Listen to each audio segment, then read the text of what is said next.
Mahatma college പൂർവ്വ അധ്യാപക വിദ്യാർത്ഥി മഹാത്മാ കുടുംബ മഹാസംഗമം തലശ്ശേരി ടൗൺ ഹാൾ ഓഡിറ്റോറിയത്തിൽ നടന്നു.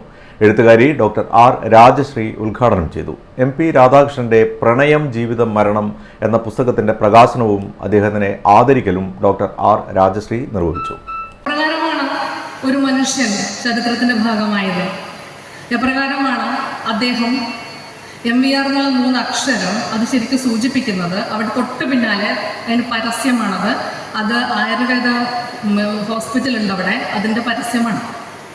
പക്ഷേ ആ 3 അക്ഷരം എങ്ങനെയൊക്കെയോ നമ്മുടെ പഴയ ചരിത്രത്തെ അല്ലെങ്കിൽ ചരിത്രബോധ്യത്തെ, രാഷ്ട്രീയ ചരിത്രത്തെ ഓർമ്മിപ്പിക്കുന്നുണ്ട്. ഏത് ചരിത്രവും ജീവിക്കുന്ന കാലത്ത് അല്ലെങ്കിൽ അത് എഴുതപ്പെടുന്ന കാലത്ത് സ്വീകരിക്കപ്പെടുന്നത് പോലെയല്ല പിന്നീട് സ്വീകരിക്കപ്പെടുക എന്നുള്ളതിൻ്റെ ഒരു ഉദാഹരണം കൂടിയാണ്.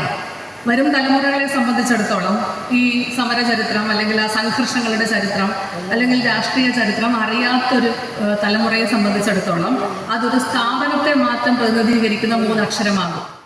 ഡോക്ടർ ജോസ് സെബാസ്റ്റ്യൻ അധ്യക്ഷനായി. MP രാധാകൃഷ്ണൻ മുഖ്യപ്രഭാഷണം നടത്തി. MP രാധാകൃഷ്ണന്റെ പ്രണയ ജീവിതം മരണം എന്ന പുസ്തകത്തിന്റെ പ്രകാശനവും അദ്ദേഹത്തിനെ ആദരിക്കലും ഡോക്ടർ ആർ രാജശ്രീ നിർവഹിച്ചു. പ്രശസ്ത ശില്പി വത്സൻ കൂർമ കൊല്ലേരിയെയും ചിത്രകാരൻ സെൽവൻ മേലൂരിനെയും മഹാത്മാ കുടുംബ സംഗമത്തിന്റെ ലോഗോ ഡിസൈൻ ചെയ്ത KV അജയകുമാറിനെയും ചടങ്ങിൽ ആദരിച്ചു. CH Mohanan, doctor M Ramachandran, doctor professor RVM Divakaran, doctor KJ Ajayakumar, doctor Suhasini, K Balakrishnan, Shyamala Vatsalan, P Mukundan, Rajendran Thayat, Ambujam Kadambur, P Manoharan, PV Rameshan, UP Prakash, Mukesh, NR Ajayakumar, PCH Sasidharan എന്നിവർ സംസാരിച്ചു. അഡ്വക്കേറ്റ് രവീന്ദ്രൻ കണ്ടോത്ത് സ്വാഗതവും KTC P വീണ നന്ദിയും പറഞ്ഞു.